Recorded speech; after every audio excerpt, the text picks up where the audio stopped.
सगळ्या पत्रकार बंधू आणि भगिनी यांनी आता प्रेस कॉन्फरन्स सुरू होते आहे, त्यामुळे बाहेर जे कोणी असतील त्यांनी येऊन बसावं आणि महाविकास आघाडीच्या या महत्त्वपूर्ण पत्रकार परिषदेच्या निमित्तानं काँग्रेस पक्षाचे राष्ट्रीय अध्यक्ष मल्लिकार्जुन खरगे साहेब, राष्ट्रवादीचे सर्व आदरणीय शरद पवार साहेब, शिवसेनेचे सर्व आदरणीय उद्धव ठाकरे साहेब, आदरणीय काँग्रेस पक्षाचे महाराष्ट्राचे प्रभारी रमेश चन्नीथलाजी, संजय राऊतजी, माजी मुख्यमंत्री पृथ्वीराज चव्हाण साहेब, विरोधी पक्षनेते विजय वडेट्टीवारजी, माणिकराव ठाकरेजी, नसीम खानजी आणि सगळी आदरणीय नेते मंडळी, महाविकास आघाडीचं महाराष्ट्रामध्ये 2019ला सरकार आल्यानंतर एक मजबूत गठबंधन महाराष्ट्रामध्ये निर्माण झालं। अनेक वार महाविकास आघाडीवर केंद्रातल्या तानाशाह सरकारच्या मदतीनं झालं, पण त्याला सगळ्यांना जनतेची लढाई लढून आम्ही उत्तर देत राहिलो आणि आता आज निवडणुकीचा महाराष्ट्रातला हा शेवटचा टप्पा, आज 5 वाजता प्रचार थांबणार आहे आणि आतापर्यंतच्या 4 फेजमध्ये झालेल्या निवडणुका आणि उद्या होणाऱ्या निवडणुकीलाही सुद्धा महाविकास आघाडीलाच महाराष्ट्राच्या जनतेचा मोठा पाठिंबा आहे असं चित्र आपण पाहतो आहे आणि म्हणून भक्कम शक्तीनं महाराष्ट्राच्या आणि देशाच्या विकासाचं जे काही परिवर्तनाचा जो संकल्प लोकांनी घेतलेला आहे त्याला भक्कम पाठिंबा महाराष्ट्राच्या जनतेचा आशीर्वादाने या ठिकाणी मिळालेला आहे आणि म्हणून छत्रपती शिवाजी महाराजांचा महाराष्ट्र हा तानाशाह दिल्लीमध्ये बसलेल्या सरकारच्या विरोधात एकजूट होऊन महाविकास आघाडीला आशीर्वाद देताना आपण पाहतोय। मी पत्रकार परिषदेची सुरुवात करतो आहे।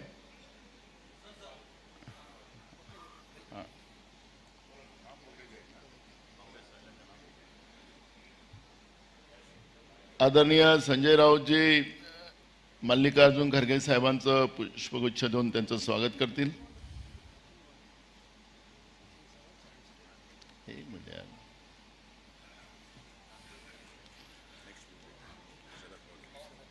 आदरणीय शरद पवार साहेबांचं विजय वडेट्टीवार साहेब पुष्पगुच्छ देऊन त्यांचं स्वागत करतील।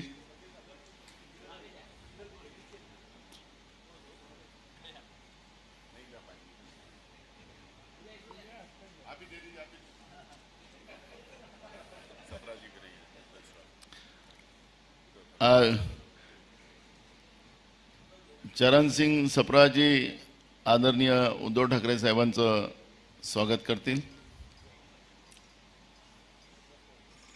Sir thank you. आदरणीय खरगे साहेब आपल्याला आता पत्रकार परिषदेची सुरुवात करतील। आमचे मित्र मधु कांबळे साहेब, तुम्ही सुरू करा, प्रश्न खरगे साहेबांना विचारू शकता। माईक आहे का त्यांच्याजवळ?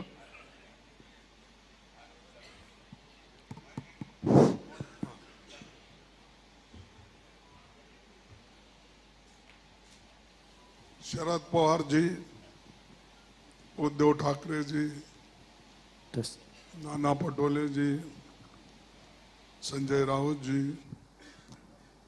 और तमाम हमारे इस मंच पे बैठे हुए सभी लीडर्स और मेरे पत्रकार बंधु और सारे साथियों, आप सबको मेरा नमस्कार। हम सभी जानते हैं कि महाराष्ट्र की गैर कानूनी महायुक्ति सरकार का धोखा, विश्वासघात और साजिश के आधार पर बनाई गई और इसका समर्थन खुद प्राइम मिनिस्टर कर रहे हैं और उनकी रैलीज भी महाराष्ट्र में बहुत हो रही है और वो कहीं भी जाते हैं तो लोगों के बीच में दरार पैदा करने की कोशिश करते हैं और हमेशा समाज को तोड़ने की बात करते हैं। तो ये जो देश के लिए उन्होंने एक गलत तरीके से अपना विचार रख के लोगों को जो भड़काने का काम कर रहे हैं, शायद कोई प्राइम मिनिस्टर ऐसा भड़काने का काम नहीं किया होगा। मैं भी 53 साल से पॉलिटिक्स में हूँ, एमएलए बन के और एमपी राज्यसभा बन के मेरे भी 53 साल हो गए। ऑफ कोर्स हमारे शरद पवार साहब हमसे भी 5 साल आगे हैं, क्योंकि वो पहले से ही राजकारण में आए और उन्होंने अपनी ताकत भी रखी महाराष्ट्र में। साथ ही साथ उद्धव ठाकरे जी भी जब आए तब से वो भी पॉलिटिक्स में टिक के रहे हैं।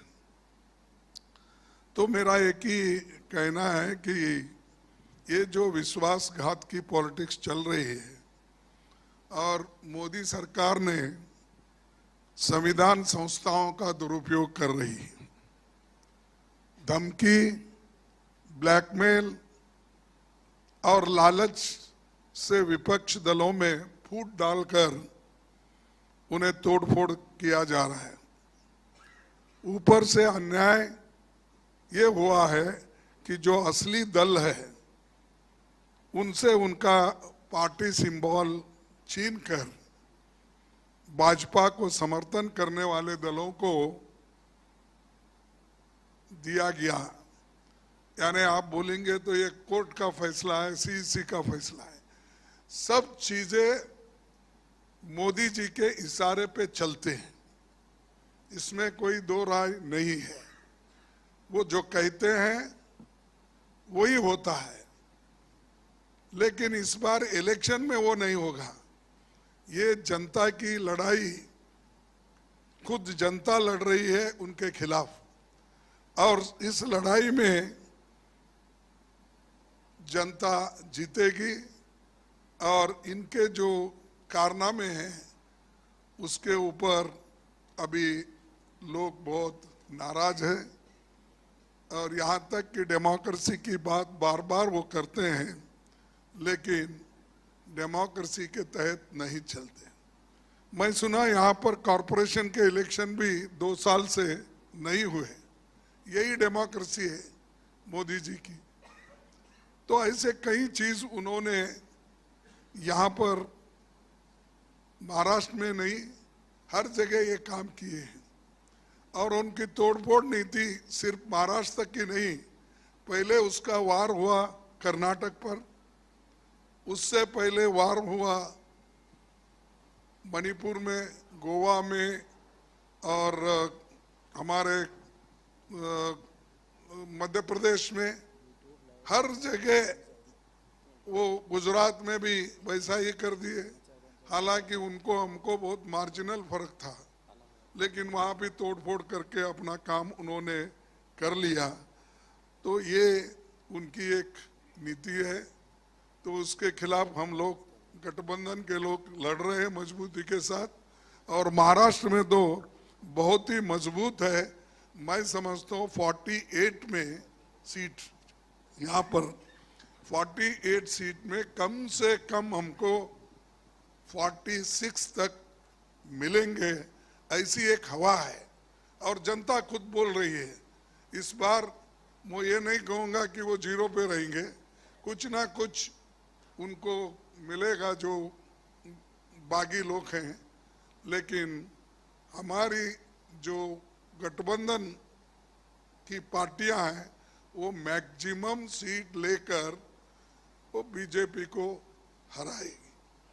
और दूसरी चीज ये है कि हमने चंद गारंटीज दिए हैं, जैसा कि हम कर्नाटक में दिए थे, हिमाचल में दिए थे, अपने तेलंगाना में दिए थे, वैसा ही ऑल इंडिया लेवल पे इंडिया गठबंधन के साथ बातचीत करके वो तो कॉमन मिनिमम प्रोग्राम तय होगा, लेकिन हमने जो मैनिफेस्टो में दिखाया है कि वो खास करके नौजवान लोगों को 30 लाख लोगों के जो जगह खाली है वो भर्ती करने का, पहली नौकरी पक्की करने का, और गिग वर्कर्स के लिए सामाजिक सुरक्षा देने का, मनरेगा के तर्ज पर सिटी में, अर्बन एरियाज में भी लोगों को काम देने का, और जो खास करके अपने युवाओं को जहां काम नहीं है उनको वहां पर हम ट्रेनिंग देकर 1 लाख रुपए सालाना उनको स्टाइफंड देके हम उनको भी ट्रेन कर रहे हैं। उसके अलावा जो महिला महालक्ष्मी योजना, ये बड़ी योजना है हमारी, और इसमें 1 लाख करोड़ रुपए महिलाओं को हम सालाना देंगे जो मुखिया घर की होती है, 1 लाख रुपए। तो उसी तरह 25 लाख का स्वास्थ्य बीमा हम देंगे, छात्रों का स्टूडेंट लोन भी माफ करेंगे, किसानों पर जीएसटी पूरी तरह हटा दिया जाएगा, क्योंकि फर्टिलाइजर पे, ट्रैक्टर पे, जो भी किसानों के इक्विपमेंट्स है उस पे हम जीएसटी पूरा हटा देंगे फर्टिलाइजर पे। और आखिरी में मैं ये कहना चाहता हूँ कि सबसे महत्वपूर्ण घोषणा, ये तो आर्थिक राजधानी है हमारे देश की, यहाँ रिजर्व बैंक भी यही है, सब कुछ यहाँ से निकलता है, लेकिन मोदी जी आने के बाद ऐसे शहर को भी उन्होंने निग्लेक्ट किया, और बड़े बड़े जो भी है, मैं समझता हूँ एक बुलेट ट्रेन एक आया होगा, आया क्या? चाललंय पण ते लवकर येणार नाही ते, कारण 10 वर्ष झालंय, पहिल्या वर्षीच त्यांनी केला होता अनाउन्स, आता पण तो आता तिसरं काय चौथं काय त्याला काय मिळणार नाही। पण वो बुलेट ट्रेन की भी बात की है, वो भी नहीं हुआ। अनएम्प्लॉयमेंट तो इतना बढ़ गया, महंगाई इतनी बढ़ गई, सब चीजें, तो इन्होंने जो कुछ कहा वो कर नहीं सके। और अगर हम गठबंधन की सरकार आएगी तो हमारा लोग जीएसटी को बदलकर एक सरल सिंगल रेट वाला जीएसटी सबके लिए लागू किया जाएगा। वो फायदेमंद मुंबई को भी होगा, व्यापारियों को भी होगा, और कंफ्यूजन कम होगा। ये हमारी जो मंशा है और ये जो हमने तैयार किया है लोगों के लिए, तो ये हम हमारे आगे आने वाले चुनाव के बाद लागू करेंगे। और मैं ये कहूँगा कि खास करके आज गठबंधन के तरफ सभी लोग देख रहे हैं, और गठबंधन पार्टी के लोग इस बार अपनी सत्ता जमाएंगे, और बीजेपी को कुछ नहीं मिलने वाला है, क्योंकि वो बहुत कुछ बोल रहे हैं। कल तो बहुत भाषण किए उन्होंने, और बहुत से गालियां भी अपोजिशन को उन्होंने दी, तो हर वक्त हमको देशद्रोही बनाते हैं, वो देशभक्त बनते हैं। और दूसरी एक है कि जो मोदी ने हमेशा बोल रहे हैं कि 5 केजी राइस मैं फ्री 80 करोड़ लोगों को दे रहा हूं, तो हम उसको डबल करेंगे आने के बाद। और खासकर जो गरीब लोग, क्योंकि मैं उड़ीसा गया था तो उसी वक्त उड़ीसा और दूसरे जगह जाने के बाद मैं देखा कि ये मिल के हम करेंगे, हम मिनिमम कॉमन प्रोग्राम में भी इसको लाएंगे और इस बार 5 के बजाय 10 केजी हम लोगों को देंगे। ये तो फूड सिक्योरिटी एक्ट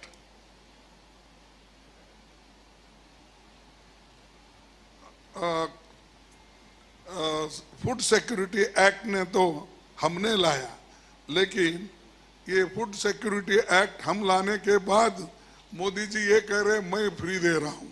अरे ये तो एक्ट है बनाया हुआ, इसको तो आप निग्लेक्ट नहीं कर सकते। इसलिए हम ये जो असंवैधानिक संस्थाओं का दुरुपयोग भी एक तरफ हो रहा है, जैसा कि ईडी का, सीबीआई का, इनकम टैक्स का, तो खूब दुरुपयोग कर रहे। इसीलिए संविधान को बचाने के लिए और गुड गवर्नेंस के लिए ये जरूरी है कि हम लोग मिलके इसको करना है। तो कम से कम इस बार हम लोगों को एक होने के बजाय ज़्यादा से ज़्यादा हमको जनता को फायदा होगा और हम ये करके रहेंगे। और ये जो गलत तरीके से वो सबको धमका रहे, ईडी का, सीबीआई, उसका, ये धमकी अब आगे नहीं चलेगी जब गठबंधन की सरकार आएगी। और जो कुछ भी हो रहा है उसके बारे में और भी हमारे नेतागण बोलेंगे।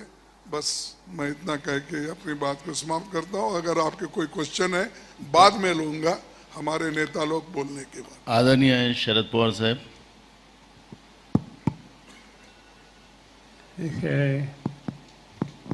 One issue was raised regarding Food Security Act.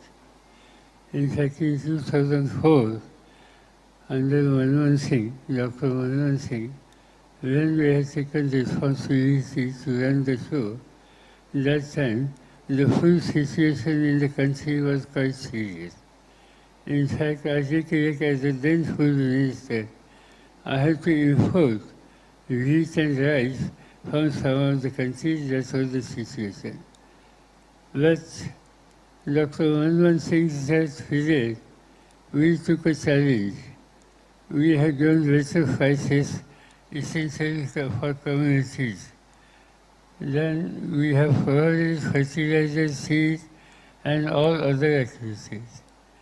And until this situation was changed, after 10 years, when we have handed power to the new people, India was the self-sufficient in food security. India became the largest producer, second largest producer of the wheat in the world. India becomes the largest producer of rice in the world. That was the situation which in our regime ultimately we resolved. And at that time only, this issue which was raised by Khalilji just now regarding Food Security Act that was introduced in the Parliament and that was unanimously passed. So whatever Mr. Modi might be saying today is that we have taken this major decision, that is not at all correct. This decision was taken by previous government and the food security situation has been substantially improved with the initiative from farming community and government. Thank you. आदरणीय उद्धव ठाकरे साहेब।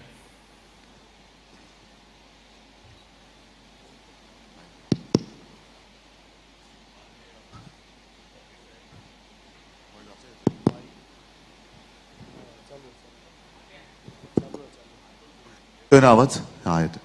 माननीय खरगे साहेब, माननीय पवार साहेब, व्यासपीठावरील सर्व मान्यवर आणि उपस्थित पत्रकार बांधवांनो, भगिनींनो, 4 जूनला आपल्या देशातला जुमला पर्व संपत आहे आणि 14 साली जे मोदीजी म्हणालेले त्या आजची दिनाची सुरुवात येत्या 4 जून पासून होईल, कारण इंडिया आघाडीचं सरकार या देशामध्ये येते। जवळपास सर्व प्रचाराचे मुद्दे प्रचाराचे मुद्दे म्हणजे जनतेच्या जीवन मरणाचे प्रश्न, हे सगळे अख्ख्या देशामध्ये चर्चिले गेलेले आहेत.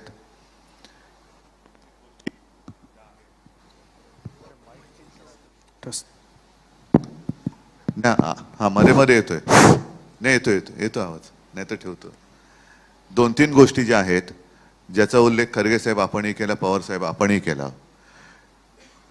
एक तर शासकीय यंत्रणांचा दुरुपयोग जो होतो आहे, म्हणजे भ्रष्टाचाराचे आरोप करायचे, पूर्ण व्यक्तीला बदनाम करून टाकायचं, पक्षात घ्यायचं आणि त्याचा सन्मान करायचा.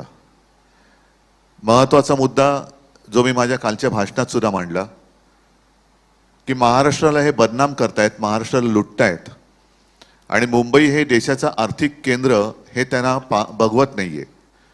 मुंबईची लूट करायची आणि सगळं काही गुजरातला घेऊन जायचं, ही मुंबई आणि महाराष्ट्राची लूट आपलं इंडिया आघाडीचं सरकार थांबवेल आणि परत एकदा महाराष्ट्राचं वैभव जेवढं होतं त्याच्यापेक्षाही अधिक कित्येक पटीने हे महाराष्ट्रात आम्ही परत आणू. सध्या एकूणच जो कारभार चाललेला आहे, असा कारभार जगात कुठेही नसेल. एका घटनाबाह्य सरकारच्या प्रचारासाठी आणि त्यांच्या उमेदवारांसाठी, गद्दारांच्या प्रचारासाठी देशात पंतप्रधान येत आहेत.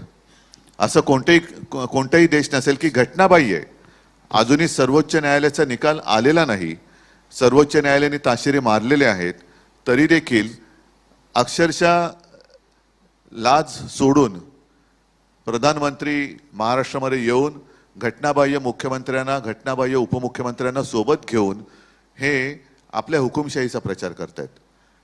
असा प्रकार कधीही कुठे घडलेला नव्हता. आणि मी जे काय म्हणतो की जे देतील साथ त्यांचा करू घात, 1-1.5 वर्षापूर्वी भारतीय जनता पक्षाचे अध्यक्ष नड्डा हे म्हणाले होते की या देशामध्ये एकच पक्ष राहील. मी कालच माझ्या एका मुलाखतीत म्हटलंय की आम्हाला हे नकली सेना म्हणतात, उद्या RSSला सुद्धा हे नकली संघ म्हणतील. आणि योगायोग असेल, काही असेल, खरगे साहेब आजच्या इंडियन एक्सप्रेसमध्ये नड्डा साहेबांची मुलाखत आलेली आहे, त्याच्यात त्यांनी म्हटलं की आता भाजपा हा स्वयंपूर्ण झालेला आहे, त्याला RSSची गरज नाही. म्हणजे आता पुढच्या वर्षीचं 100वे वर्ष, म्हणजे 16वं वर्ष धोक्याचं म्हणतात, तसं संघाला 100वे वर्ष धोक्याचं होते की काय, कारण संघाला सुद्धा हे नष्ट करून टाकतील. आणि हेच एक कल्ली कारभार हा संपूर्ण देशामध्ये चालू ठेवतील. ही हुकुमशाहीची नांदी आहे. ज्यांनी आपल्याला राजकीय जन्म दिला त्याच पक्षाला, त्याच संघाला किंवा त्या संस्थेला संपवायला निघालेले आहेत. आणि त्याच करता मी जे काल म्हटलं की यांना गद्दारांची घराणेशाही चालते पण प्रमोद महाजनांची चालत नाही, आमची चालत नाही, हा सगळा प्रकार हा घृणास्पद आहे. त्याच्यावरती मी वेळोवेळी बोललेलो आहे. आज सुद्धा आणखीन काही आपल्याला प्रश्न असतील तर आमच्या तिघांपैकी आपण कोणाला विचारा, आम्ही त्याच्याबद्दल उत्तर देऊ. एकच मिनिट, सॉरी, जो कालच्या सभेत मला बोलण्याचा एक मुद्दा होता की यांचा पैशाचा वाटप हा मोठ्या प्रमाणावरती चालल्याच्या तक्रारी आमच्याकडे येत आहेत. 50 खोके आता फुटलेले आहेत आणि सगळीकडे त्याचं वाटप होतंय. मात्र काही ठिकाणी अशा तक्रारी आल्यात, ज्या तक्रारी आम्ही निवडणूक आयोगाकडे गेलेल्या आहेत, की ज्या वस्त्यांमधनं मतदान होण्याची शक्यता भाजपला कमी वाटते, तिथल्या काही लोकांना आधीच ते बोटाला शाई लावतायत. म्हणजे ही शाई बाहेर आली कशी, तो एक निवडणूक आयोगाकडे आम्ही प्रश्न उपस्थित केलेला आहे.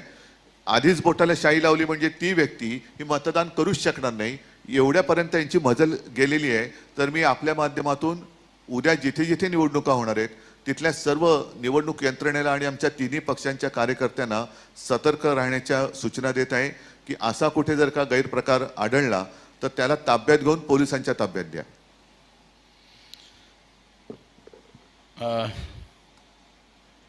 मधु कांबळे साहेब खरगे साहेबांना प्रश्न विचारू शकता. हां, नाही,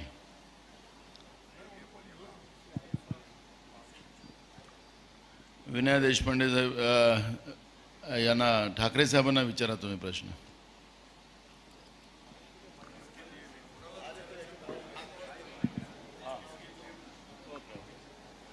हॅलो, मी विनया देशपांडे, CNN न्यूज 18 मधून. मला तुम्हाला विचारायचं आहे, गेले काही दिवस तुम्हाला, उद्धव ठाकरेजी, तुम्हाला गेले काही दिवस सतत भाजपाकडून पाकिस्तानचा उल्लेख केला जातोय. पाकिस्तानला सतत या इलेक्शनमध्ये आणलं जात आहे. थोडक्यात कालही जेव्हा मोदीजी आले तेव्हा म्हटले की पाकिस्तानमधून ट्विट्स होत आहेत राहुल गांधींच्या सपोर्टमध्ये, किंवा तुमच्या रॅलीजमध्ये पाकिस्तानचे झेंडे फडकवले जात आहेत आणि पाकिस्तानात जल्लोष होईल. तर सतत हे जे पाकिस्तानबद्दलचं नरेटिव्ह बिल्डअप करायचा प्रयत्न केला जातोय त्याच्याबद्दल तुम्हाला काय वाटतं? आणि दुसरा प्रश्न, आत्ता खरगेजी म्हटले की 46 जागा तुम्हाला मिळतील 48 पैकी. मी थोडं करेक्शन करतो. मी तर म्हणतो 48च्या 48 मिळतील. बरं, तुम्ही म्हणताय की 48चे 48 मिळतील, पण ह्या निवडणुकीच्या निकालांचा इम्पॅक्ट फक्त राष्ट्रीय लेवलवर नाहीये. महाराष्ट्र देशातलं दुसरं मोठं राज्य आहे आणि त्याचा इम्पॅक्ट देशावरही पडतो. मुख्यत्वे महाराष्ट्रात इलेक्शन्स आता ह्याच्यानंतर होत आहेत. ह्या रिझल्टचा इम्पॅक्ट महाराष्ट्रात कसा होईल? तुमची युती ह्यानंतरही महाराष्ट्राची निवडणूकही अशीच लढेल का? थँक्यू. पहिल्या प्रथम पाकिस्तानच्या प्रश्नाला उत्तर देतो. मनी वसे ते स्वप्नी दिसे. त्याच्यामुळे भाजपच्या मनामध्ये पाकिस्तान आहे. मोदींना सुद्धा अजूनही नवाज शरीफच्या केकची आठवण येतेच, कारण त्या केकची चव काही न्यारीच असावी म्हणून त्यांना सातत्याने पाकिस्तान आठवतो आहे. मी काल जे म्हटलं की एखादं मूल भुकेने कळवळून रडायला लागलं तर त्याला भूताच्या गोष्टी सांगून शांत करता येणार नाही, कारण त्याच्या पोटात आग भडकलेली असते. आत्तापर्यंत मोदी आणि भाजपने हेच केलं की जेव्हा देशाने आक्रोश केला, भूक लागले, नोकरी पाहिजे, रोजगार पाहिजे, सुरक्षा पाहिजे, त्या वेळेला त्यांनी पाकिस्तानची भीती दाखवलेली आहे. आता याच्यामध्ये गेल्या वेळेला पुलवामाचा जो हल्ला झाला होता त्याच्याबद्दल तत्कालीन जम्मू काश्मीरचे राज्यपाल सत्यपाल मलिक यांनी जो एक खुलासा केलाय किंवा यांचं जे भांडं फोडलेलं आहे त्याच्याबद्दल यांच्याकडे उत्तर नाही आहे. आणि सत्यपाल मलिकांचा आरोप किंवा त्यांची माहिती ही फार गंभीर आहे. केवळ आणि केवळ निवडणूक जिंकण्यासाठी भाजपने तो हल्ला घडवून आणला होता का, असा त्याचा दुसरा अर्थ निघू शकतो. आता पाकिस्तानचा झेंडा हा मी तरी कधी बघितलेला नाही आणि तो भारतीय जनता पक्षाला माहिती असेल म्हणून त्यांना तो दिसला असू शकतो, पण हे कुभांड रचायचं. आणि त्याच्यासाठी मी काल एक ती संपत सर यांची कविता एक त्यातल्या 4 ओळी ऐकवल्या, ज्याचा अर्थ असा आहे की मूलभूत जे प्रश्न आहेत तिथून भरकवटण्यासाठी हे असे काहीतरी नरेटिव्ह सेट करण्याची त्यांची एक कल्पना असते, पण आता ती चालणार नाहीये. कारण देश म्हणतो की पाकिस्तानवर तुम्ही आतापर्यंत केलंत काय? 10 वर्ष त्यांना धडा शिकवणार होता, अजूनही पाकव्याप्त काश्मीर आलेलाच नाहीये. मात्र चीन घुसायला लागलेला आहे. चीन लेह लडाखमध्ये घुसतोय. तिथे सोनम वांगचुक हे उपोषणाला बसलेले, त्यांच्याकडे मोदी नाही गेले ना शहा गेले. अरुणाचलमध्ये चीन घुसलेला आहे. चीनने आपल्या तिथल्या गावांची नावं बदललेली आहेत, तरी देखील निर्लज्जपणाने म्हणतायत की नाव बदललं तरी काय झालं. म्हणजे यांना कशातच काही पडलेलं नाहीये, फक्त तोडाफोडा आणि राज्य करा याच्यावरती त्यांचा भर आहे. आणि आपण जो प्रश्न विचारला की पुढची विधानसभा निवडणूक अशीच होईल का, अशी नाही होणार, कारण तेव्हा आमचं सरकार केंद्रात आलेलं असेल. त्याच्यामुळे अधिक ताकदीने आम्ही ती लढणार आणि आम्ही ती जिंकणार. माझा प्रश्न उद्धवजींसाठी आहे. मी संदीप एक मिनिट दिनेश मौर्य.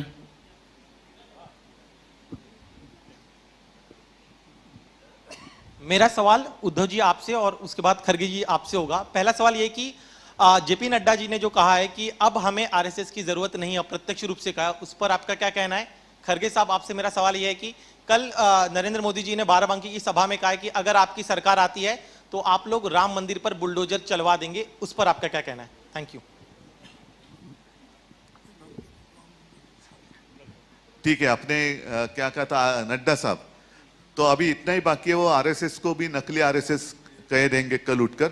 और मुझे तो अभी आरएसएस को खतरा महसूस हो रहा है मुझे, क्योंकि आरएसएस को वो उसके ऊपर वो बंदी लगाएंगे. भाई जर का ते असं म्हणतात की राम मंदिरावरती काँग्रेस बुलडोजर चलाएगी तो आरएसएस पर बैन भाजपा लगाएगी.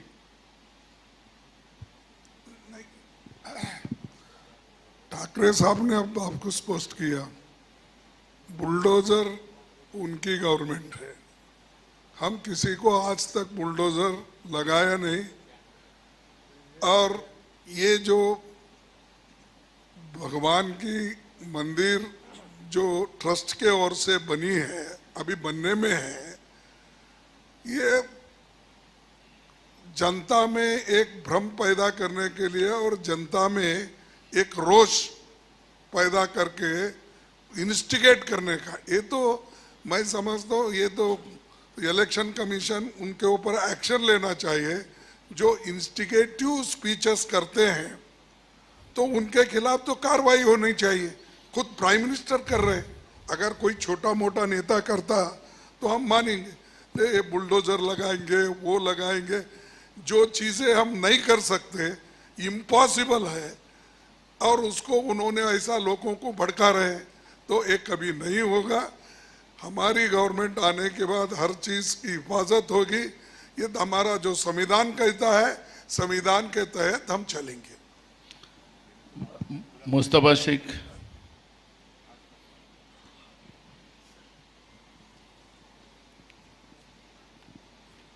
सर, प्रश्न इस तरह है कि पीएम मोदी हर चीज़ में क्लैरिटी रखते हैं, लेकिन मुस्लिम वोट के मुद्दे पे कहीं ना कहीं क्लैरिटी नहीं है। इंटरव्यू में एक बात है और स्पीचेज में दूसरी बात निकल के आ रही है। ऐसा आपको क्यों लगता है? कल राज ठाकरे ने आगे जाके ये कहा है कि जो मुसलमान आपके साथ हैं वो उद्रेकी है, या वो सर नहीं उठा पाए 10 साल से, इसलिए आप लोगों के साथ हैं।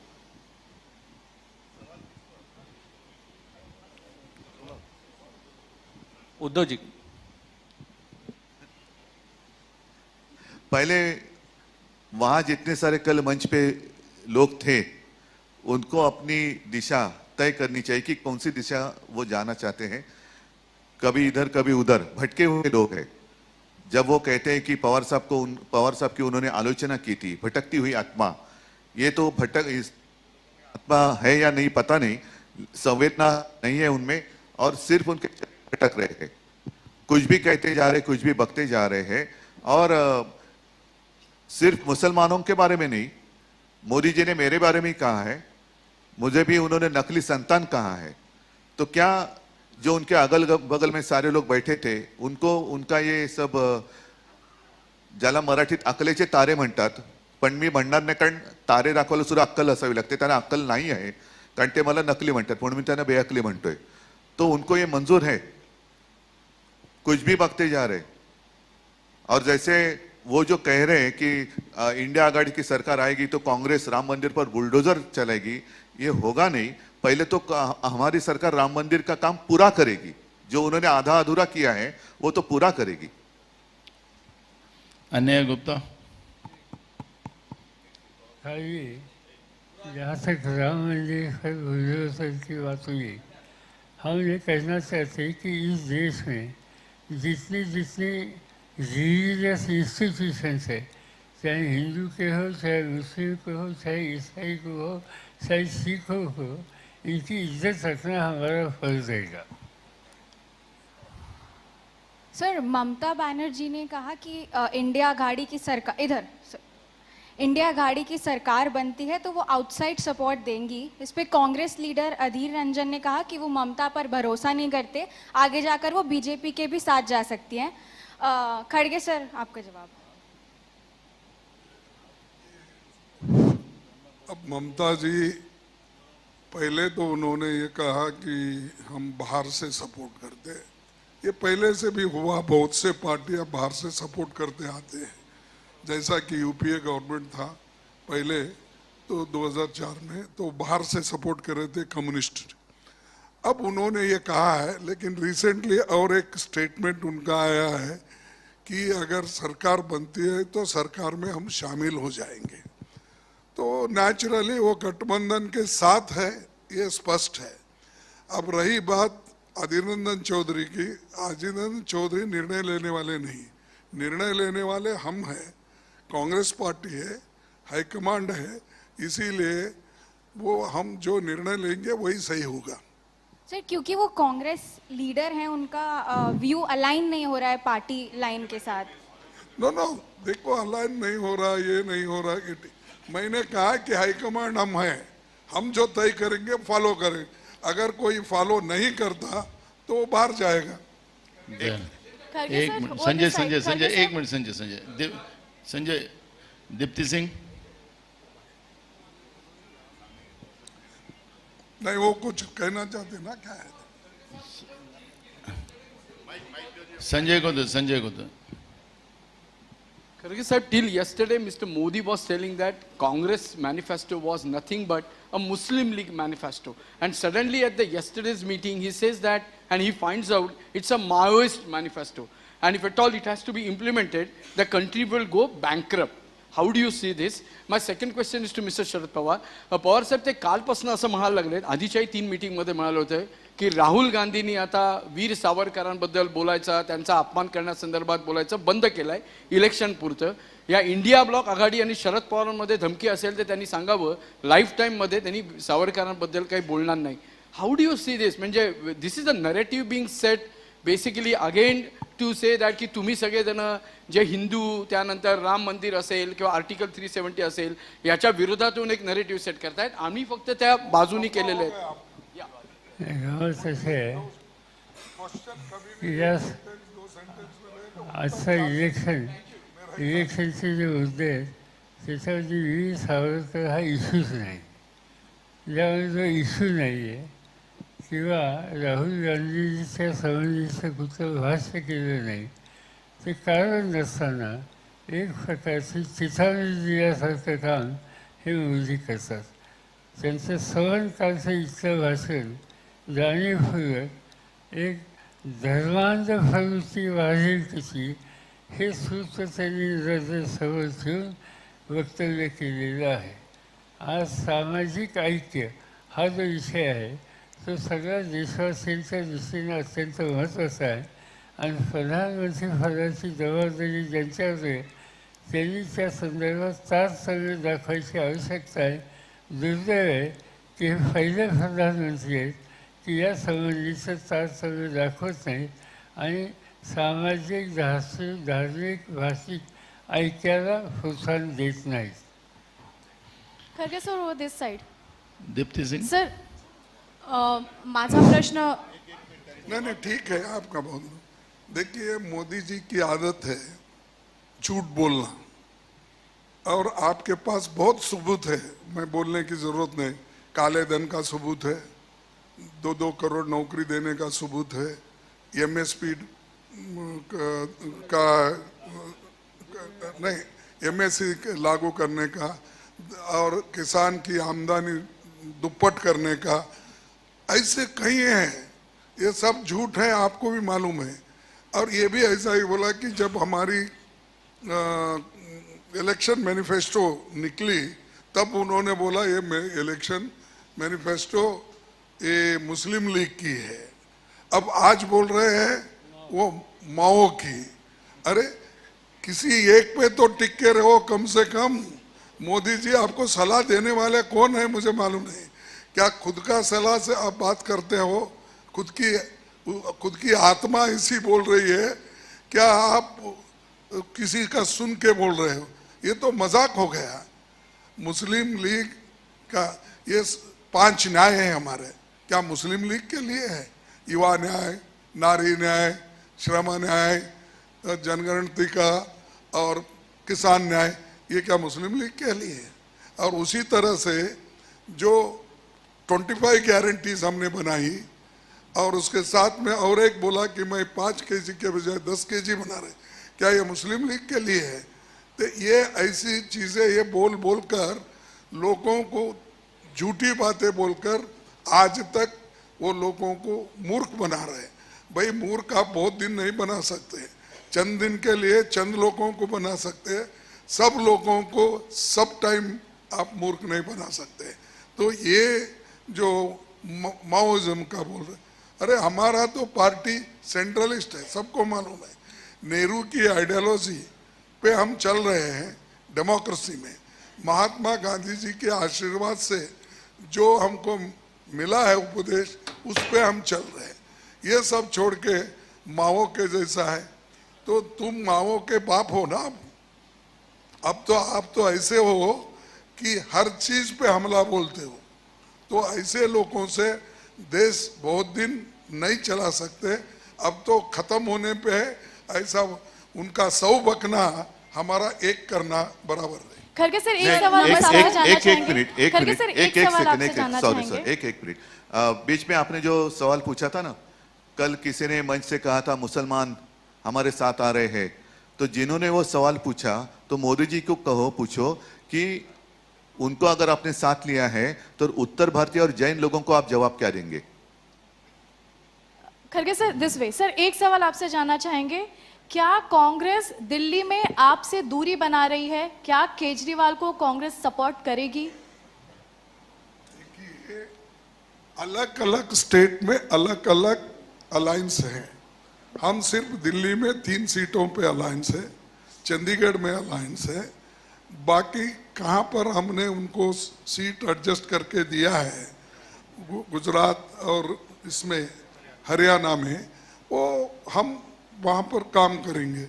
जहाँ पर हम पंजाब में लड़ रहे हैं एक दूसरे से, लड़ते रहेंगे। ये डेमोक्रेसी है, ये तो ऑटोक्रेसी नहीं है। जहाँ हम जम सकते हैं बराबर, वहाँ एक दूसरे की मदद करके बीजेपी को हराने के लिए जो करना है हम करेंगे। मी थोडंसं माझं please please please please please please please मी फक्त थोडंसं एकदा मला थोडं कॉपरेट करा आपण पण. बोला सर. मी तो सिंग तुम्ही एकदा प्रश्न विचारा तुमचा. उद्धवजी नमस्कार. मी 2 मिनिटं. उद्धवजी नमस्कार, मी दीप्ती सिंग मिड्डे. मला हे विचारायचं आहे, at the end of your address आपण म्हणालात की काही काही ठिकाणी असे कंप्लेंट्स आले आहेत की जिथे लोक वोटिंग नाही करत आहेत त्यांच्या हातावर शाही लावून हे करतात. ही मुंबईचे एरिया आहेत आणि ह्याच्यावर ऑफिशियल कंप्लेंट झाली आहे का आपल्याकडून? हो, जिथे जिथे आमच्या लक्षात येते. मुंबईमध्ये तसं घडलेलं नाही, पण मुंबईमध्ये घडेल, कारण मुंबईच्या बाहेर जिथे मतदान झालेलं आहे तिथल्या काही तक्रारी आमच्याकडे आलेल्या आहेत. म्हणून आजच मी आपल्या माध्यमातून, म्हणजे चॅनल्स आहेत त्यांच्या माध्यमातून जनतेला सुद्धा सावध करतोय, कारण असं करणं म्हणजे आपलं भविष्य आणि आपला देश विकण्यासारखं आहे. अभिनय देशपांडे. सर, राकेश सर, एक मिनिट मला कॉपरेट करा, मग मी तुम्हाला जनरल प्रश्न विचारला देतो. एक मिनिट मला कॉपरेट करा. राकेश. अभिनय, तुम्हारा आवाज मोटा है, थोड़ा बोलो. सर, तब तक मैं एक सवाल पूछ लेता हूँ. मेरा सवाल जो है खड़गे जी आपसे है, आरक्षण को लेकर के 2 बातें हो गई हैं. एक तो मोदी जी कहते हैं कि धर्म के नाम पे आरक्षण वो कभी होने नहीं देंगे, लेकिन मेरा जो सवाल है वो आम जनता से जुड़ा हुआ है. क्या आपकी सरकार आएगी तो आप सभी जो आरक्षण है वो रद्द करके सिर्फ जो आर्थिक रूप से कमजोर हैं उन्हें आरक्षण देने की आप फेवर में होंगे या नहीं होंगे? आपका आरक्षण पे आपकी सरकार का क्या स्टैंड होगा? देखो, हमने जो संविधान में जो आरक्षण दिया गया है उसके साथ है, और जो वीकर सेक्शंस के लिए, इकोनॉमिकली वीकर सेक्शंस के लिए जो 10% बनाए हैं वो नेचुरली वो वैसा ही रहेगा. और हर चीज़ को हम ये नहीं कहते कि आरक्षण हम दूसरों को देंगे, तीसरों को देंगे. जो ये स्टेट सब्जेक्ट्स है, जिस स्टेट से रेकमेंड होकर आते हैं उसको तो इलेक्शन, अपना backward class commission, SC ST commission, ST commission, ये लोग छानबीन करके भेजते हैं. तो ये तो मुद्दा ऐसा नहीं कि आज आप बोले, आप कहे मैं यस बोलूं, ऐसा नहीं हो सकता. इसको एक प्रोसीजर है, और जो रिजर्वेशन अब ऑलरेडी संविधान में है वो तो रहेगा ही, उसको कोई टच नहीं करेगा, कर भी नहीं सकता. अगर करा तो बहुत बड़ा आंदोलन होगा. हॅलो, उद्धवजींच्यासाठी माझा हॅलो प्रश्न सर. सर इकडे. सर तुमच्या लेफ्ट साइडला sir. Here sir. Abhinay Deshpande from The Hindu. So, well, you have already spoke about Ram Mandir issue. So, would you, every day Prime Minister Narendra Modi is alleging that the Congress would reinstate Article 370 once it comes back to power at center. So, what is your party's stand on Article 370?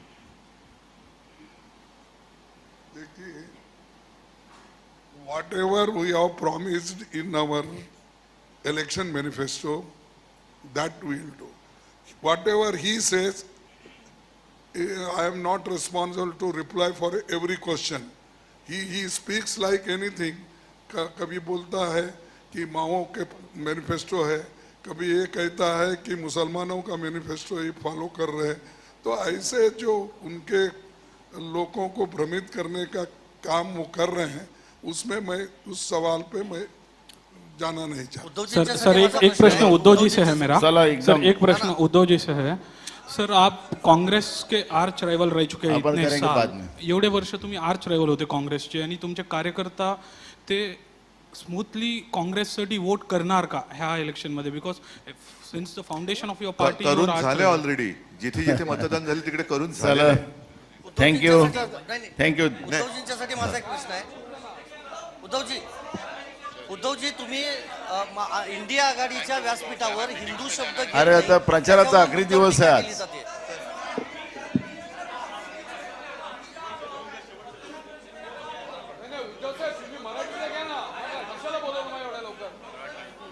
Sir मराठीचं चल घे लवकर घे.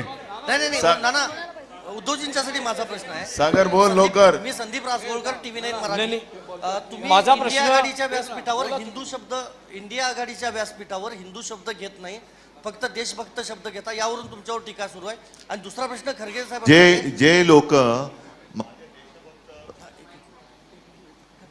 देशभक्त या शब्दावरती आक्षेप घेतात एकतर ते हिंदू नसतील किंवा देशभक्त नसतील. कारण हिंदू देशभक्त नाहीत हा शोध कोणी लावला? हिंदू काही देशभक्त नाही. देशभक्त असणं हा काही गुन्हा आहे? अत्यंत असा याचा अर्थ असा की आमच्यावरती जे पाकिस्तानचा झेंडा नाचवल्याचा आरोप करतायत ते देशद्रोही आहेत. आणि मी देशभक्त शब्द वापरल्यानंतर ज्यांना आक्षेप आहे ते देशद्रोही आहेत. आणि हिंदू तर नक्कीच असतील असं मला वाटत नाही, कारण या देशातले आम्ही सर्व हिंदू हे देशभक्तच आहोत. आणि देशभक्तांमध्ये सर्व आहेत, अगदी मुसलमान सुद्धा आहेत, ख्रिश्चन सुद्धा आहेत, शीख तर आहेतच आहेत. जी लोक शेतकऱ्यांच्या आंदोलनाला नक्षलवादी म्हणतात, देशद्रोही म्हणतात आणि संघाचे कार्यवाह होसबळे हे शेतकऱ्यांच्या आंदोलनाच्या माध्यमातून अराजक येते त्याला अराजकता मानतात, ते देशभक्त आहेत असं म्हणणारे असं मला वाटत नाही. आणि परत सांगतो, माझ्या देशभक्त या शब्दाला आक्षेप घेणारे हे देशद्रोही आहेत. खरगे सागर खरगे साहेब आणि उद्धव ठाकरेंना आहे. माझा ऑपरेशन प्रश्न लोटस माझा एकच प्रश्न आहे खरगे साहेब आणि उद्धव ठाकरेंना. लोकसभा निवडणुका आता अंतिम टप्प्यात आहेत. अशा वेळेस इंडिया आघाडीमध्ये पंतप्रधान पदाच्या चेहऱ्यावर काही सहमती बनली आहे का? राहुल गांधी हे या सरकारचं नेतृत्व करतील जर संख्याबळ बनलं तर. उद्धव ठाकरे तुमची स्वतःची इच्छा आहे का जर असं सरकार बनलं तर नेतृत्व करण्याची? आम्ही इंडिया आघाडी ही देशातली लोकशाही आणि देशाचं स्वातंत्र्य टिकवण्यासाठी केलेली आहे. अत्यंत एक गमतीची गोष्ट आणि महत्वाची गोष्ट अशी आहे की आमच्या इंडिया आघाडीकडे अनेक चेहरे आहेत. आम्ही वर्षाला एक पंतप्रधान करू शकतो असं पंतप्रधान म्हणतात. याचा अर्थ त्यांनी मानलेलं आहे की त्यांचं सरकार येत नाही. आमच्याकडे चेहरा कोणा प्रश्नच नाहीये. प्रश्न आहे तो भाजपाकडे, कारण भाजपाकडे एकच चेहरा आहे आणि तोही चेहरा चालत नाही. तोही भाजप काही म्हणू दे, भाजप म्हणजे कोण ब्रह्मदेव नाहीये. त्याच्यामुळे भाजप काही म्हणू दे, पद हे फिरता चषक आम्ही इंडिया आघाडी म्हणून बोलतोय. भाजप म्हणजे आणि नरेंद्र मोदी म्हणजे ब्रह्मदेव नाही. परत एकदा सांगतो, आमच्याकडे इंडिया आघाडीकडे पंतप्रधान पदासाठी अनेक चेहरे आहेत. त्याच्याबद्दल सुद्धा काय करायचं हे आमच्या बैठकीमध्ये ठरलेलं आहे. पहिले त्यांना अंगावर यायचं तेवढे येऊ द्या. त्यांच्याकडे आता चेहरा नाही. अनेकदा मी म्हटलेलं आहे आणि मोदीजीच म्हणाले की एकच प्रॉडक्ट किती वेळा लॉन्च करणार.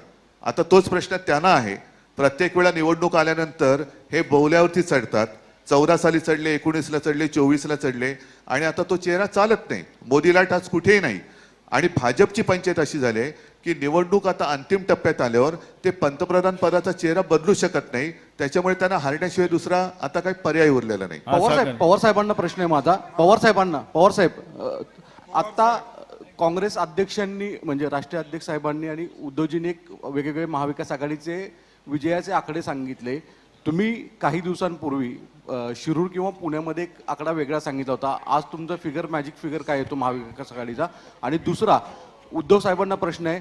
काल राज ठाकरे यांनी थेट सांगितलं की पंतप्रधान झालेच मोदी, कारण की नेहरू नंतर ते होणारे तिसरे पंतप्रधान असतील. त्यावर तुमची प्रतिक्रिया काय? मला नाही वाटत हे लक्ष देण्यासारखं विधान आहे त्यांचं. मोदींनी सुद्धा त्यांच्याकडे लक्ष नाही दिलं, त्यांच्या मागण्यांकडे लक्ष नाही दिलं, तर मी का देऊ?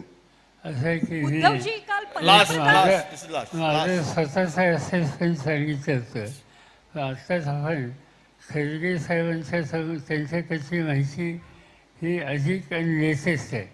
त्यामुळे त्यांनी जो आकडा सांगितला वांडर आणि त्याच्या आसपास आहोत. महाविकास आघाडीच्या या संयुक्त पत्रकार परिषदेला उपस्थित असलेले सर्व पत्रकारांचे, उपस्थितांचे, मान्यवरांचे सर्वांचे आभार. पत्रकार परिषद संपली आहे. धन्यवाद.